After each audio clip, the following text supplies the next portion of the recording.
war is going to be inevitable, one way or the other. Two basic laws are violated.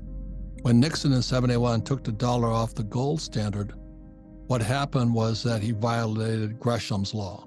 And Gresham's law says when bad money enters a system, good money goes into hiding. So what happened in 71, Nixon took the dollar off the gold standard, people started, guys like me started buying more gold. The second law is Triffin's dilemma.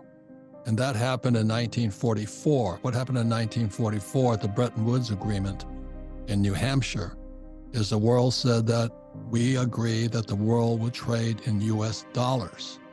And everything was hunky-dory and fine after 1944. But now the Bretton Woods Agreement is falling apart because Triffin's dilemma says that this is the big point that Andy woke me up to. Triffin's dilemma meant the US had to supply dollars to every central bank throughout the world. So we had to print probably quadrillions of dollars.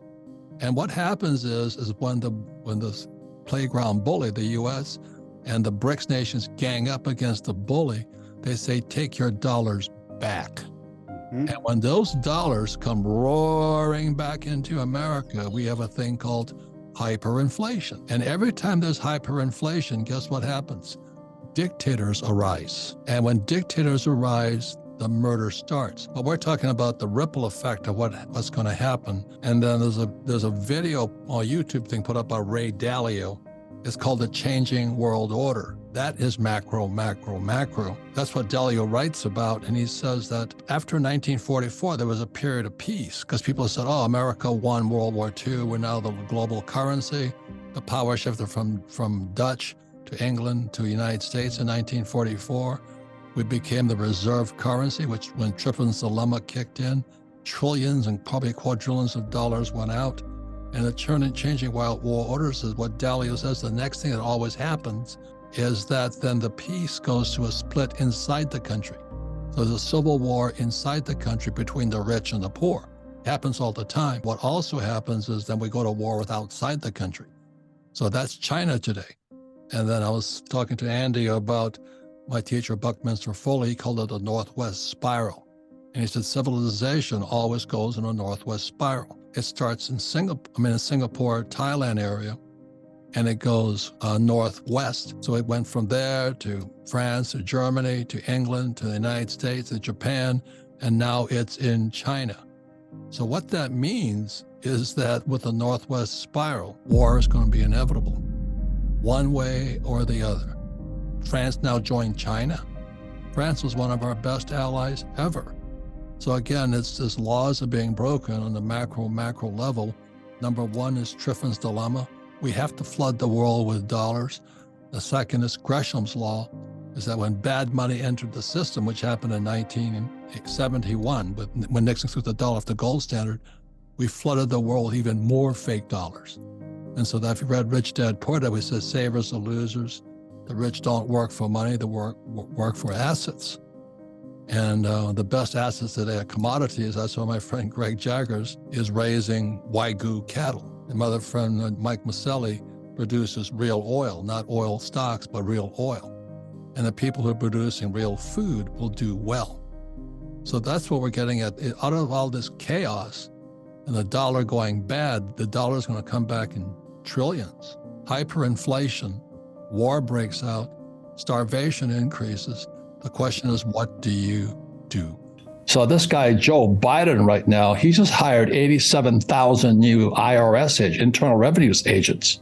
They're going after our money via communism. But the average American doesn't know that because they think, oh, I must pay my taxes. But if you look at history, and you and I are both Americans, America was founded as a tax-free nation. It was called the Boston Tea Party, was that 1773? That was the foundation of America. And then these Nazis, communists, fascists get in there and they start teaching, oh, you should pay your taxes. I'm going, that's not what the Constitution says. Just recently, Janet Yellen, she was a Fed chairman and now she's Secretary of Treasury.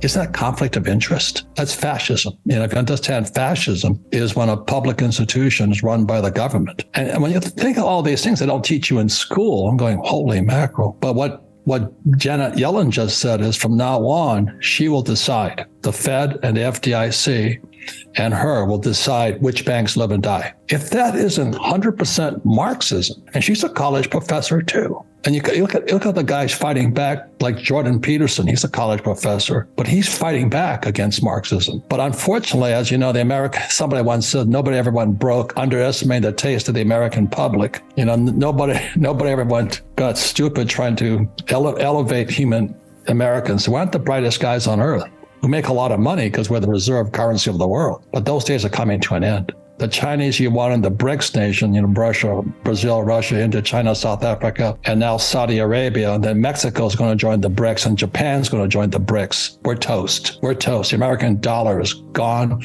America crashes. We become a third world puppet state. The rioting in France today is America in 2 years. When the baby boomers of my generation find out they can't afford to retire, they're going to be rioting. It's coming. You can see it in France today. Well, yeah. But, oh, no, that's because they're French. No, it's coming. And the rule of law is that all people are created equal under the rule of law, but it's not. And BlackRock is shutting down a lot of my oil projects. So what's that going to do to inflation? It's going to make it higher. Without oil, we can't function. I just flew in from Romania via London last night. What's that cost? What's that going to cost next? What are they going to do? Make that British Airways jet fly in electricity? It's not possible.